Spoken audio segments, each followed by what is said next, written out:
this hour, but there was, during the day of college football, there was a big piece of political news that dropped. Yes. And that was that Donald Trump named Kash Patel to lead the FBI. Now, this has been rumored, I think, for a week or two.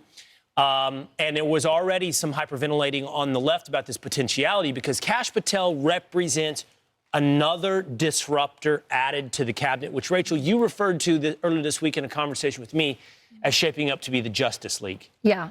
I mean, this is an incredible... whenever I look at the wall, it's incredible to see some of the faces up there.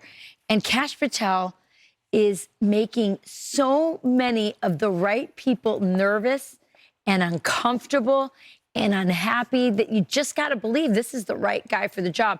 By the way, they're trying to say he's not qualified. The guy's qualifications are more than enough to run this agency. Here is a flashback to Kash Patel talking about what he would do to hold the deep state accountable. Watch.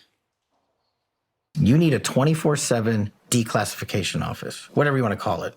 Transparency, truth, whatever, I don't care. Sits in the White House, reports directly to you, and you take incoming from the United States of America. I want JFK. I want the 9/11 files. I want this. I want that. All the FBI, and this is a tool, this is something we didn't cover. What the deep state uses the most to cover up their corruption is an illegal application of the classification system. Yeah, I think the whole time he's talking, I'm like, yes. He's unqualified because he doesn't have a house in Georgetown there, just outside of D.C., and like spends all of his time in Northern Virginia talking to maybe the military-industrial complex or something. I don't know what makes him unqualified because his actual resume is really good for someone to serve in government. I think what makes them say he's unqualified and attack him the way they have is that they're afraid for him to be in charge of the FBI.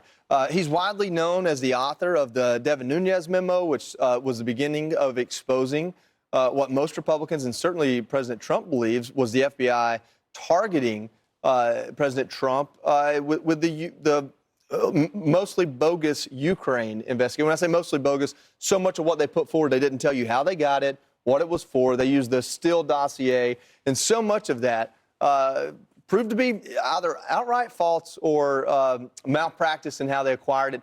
This is Andrew